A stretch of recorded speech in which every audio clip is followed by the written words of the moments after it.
Dieu, dans son essence, est complet. Il est l'incarnation de la joie, de la paix et de l'amour, un océan de félicité sans limite en lui-même. Il n'a besoin de rien et ne manque de rien. Son bonheur ne dépend d'aucun élément extérieur. Il jaillit éternellement de l'intérieur.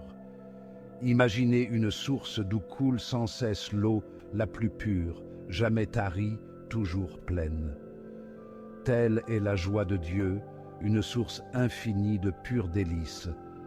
Avant la création, Dieu existait dans cet état de joie parfait, complet et entier. Il était Père, Fils et Saint-Esprit, une trinité d'amour, unie dans une symphonie de bonheur parfait. Cette communion interne au sein de la Trinité était une célébration d'amour, un échange éternel de joie et de paix. C'était une danse de délices divins, complète et parfaite en elle-même. De cette abondance débordante, Dieu a choisi de créer, non par besoin, mais par amour. Il a fait naître les anges, purs esprits rayonnant de sa lumière.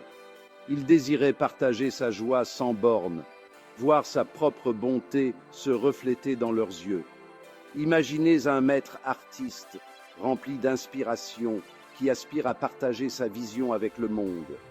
Dieu a créé les anges pour qu'ils prennent part à son bonheur, qu'ils expérimentent la plénitude de son amour. Il leur a conféré une part de sa propre nature divine, faisant d'eux des reflets de sa gloire. Tels des rayons de soleil émanant du soleil, les anges ont émergé du cœur de Dieu, remplis de sa joie et désireux de lui rendre son amour. Certains pourraient se demander si l'acte créateur de Dieu diminue sa propre joie. Le partage de son bonheur l'amoindrit-il en quelque sorte? La réponse est un non retentissant. L'amour de Dieu n'est pas une ressource limitée qui s'épuise à mesure qu'on la partage. Au contraire, il se multiplie. Imaginez qu'on allume une bougie à partir d'une autre déjà allumée. La première flamme ne diminue pas, mais en enflamme une autre. La joie de Dieu est une flamme éternelle que l'acte de partage ne saurait amoindrir. En réalité, son bonheur est magnifié lorsqu'il est témoin de la joie de ses créatures. L'amour et l'adoration des anges sont un miroir qui reflète la bonté infinie de Dieu. Leur bonheur devient pour lui une source de délices, un témoignage de son amour sans limite. Section 4. Cœur éternel de gratitude. Comment les anges répondent-ils à un amour aussi incommensurable? Par des chants de louange et d'adoration. Ils existent dans un état perpétuel de gratitude, leur voix unie dans un cœur éternel d'action de grâce. Imaginez un orchestre symphonique jouant la musique la plus exquise, chaque note étant une expression sincère d'amour et d'admiration. La louange des anges n'est pas un devoir, mais une effusion spontanée de leur amour pour Dieu. Ils le reconnaissent comme la source de leur être, la source de leur joie.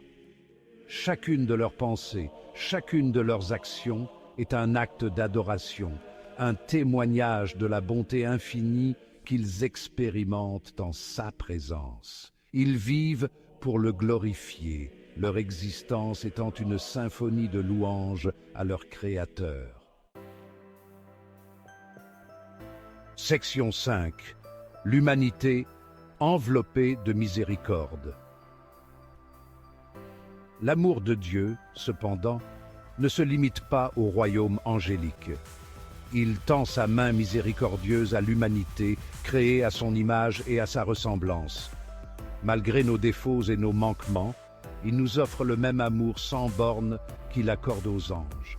Imaginez un berger qui recherche inlassablement sa brebis perdue et se réjouit lorsqu'il la retrouve et la ramène à la maison. L'amour de Dieu pour l'humanité est profondément personnel. Il nous connaît chacun par notre nom et nous chérit profondément. Il désire notre bonheur et aspire à ce que nous expérimentions la plénitude de son amour. Il attend patiemment que nous nous tournions vers lui, offrant pardon et réconciliation. Sa miséricorde est sans limite, embrassant même les cœurs les plus endurcis. Section 6. Une invitation à aimer. La miséricorde infinie de Dieu est un phare d'espoir pour tous. C'est une invitation à entrer dans sa joie, à faire l'expérience du pouvoir transformateur de son amour. Tout comme il partage son bonheur avec les anges, il aspire à le partager avec nous.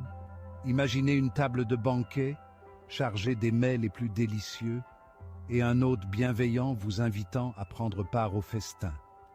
Répondons à l'invitation de Dieu avec un cœur ouvert, en embrassant sa miséricorde et en permettant à son amour de nous combler de joie.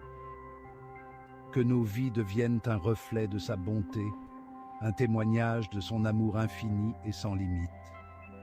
Car c'est en aimant Dieu et en partageant son amour avec les autres que nous découvrons le vrai sens du bonheur et de l'accomplissement.